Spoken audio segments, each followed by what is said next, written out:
Fans of Japanese craft and culture are in for a treat. The Asian Civilisations Museum will open its doors to a new exhibition starting Friday, in line with the 55th anniversary of Singapore-Japan relations.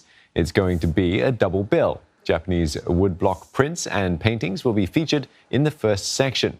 These historical masterpieces are set to bring back to life the lifestyles and trends of the Edo period from 1603 to 1868. And on the other side of the exhibition, 40 black and white photographs that for the first time provide a peek behind the secret world of Kyoto's geisha. Stories of this private community and its lesser-known traditions will be told through the lens of acclaimed Singaporean photographer Russel Wong, who embarked on a 13-year project documenting them. And for more, we are joined by Russel Wong and Kennie Ting from the Asian Civilisations Museum.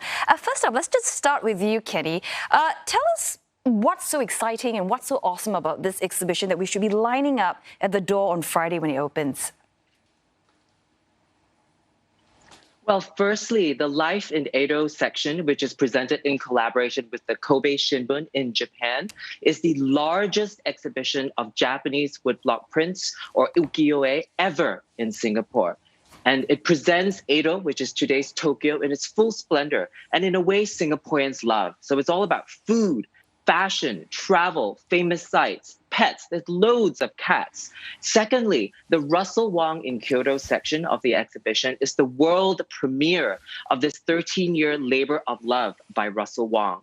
And for me, at least, it's also a dream come true. I've always wanted to work with Russel. And in presenting Russel against the Japanese historic masters and national treasures of woodblock prints, what we're saying is that, Russel, you are Singapore's master and also national treasure of photography, because that's what he is, folks. He's a super cool national treasure. And I'm so glad that we have this chance to work with him.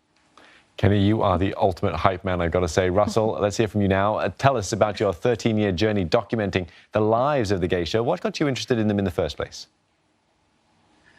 You know, we've all read books, we've seen the movies, and somehow I always felt that there was a more authentic story to be told, because, you know, meeting my Japanese friends, meeting people in Kyoto, they had a bit of a problem on how they were depicted, you know. So I figured, like, look, there's a story to be told, and I want to be the person to be able to tell it through my lens, because photographs don't lie.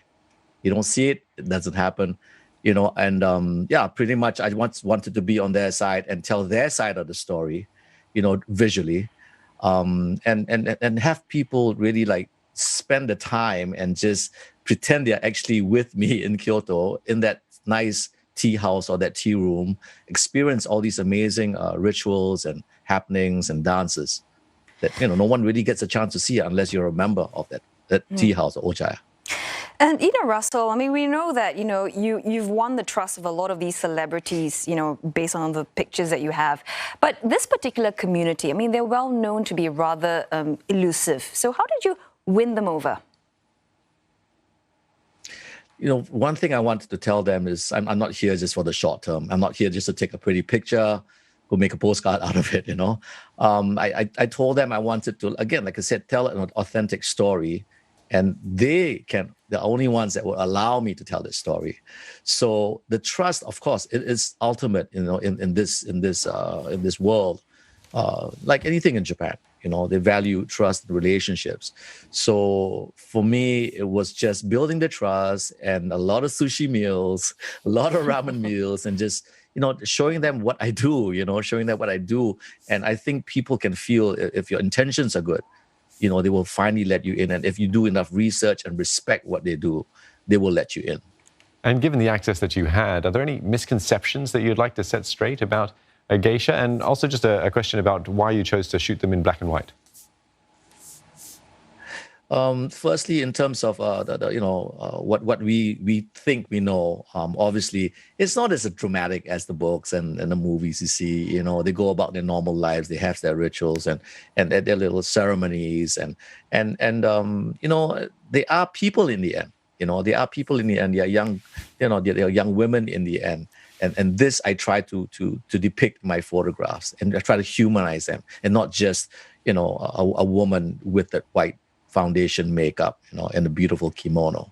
So that's one part of it. You know, I try to really hard to have them do that.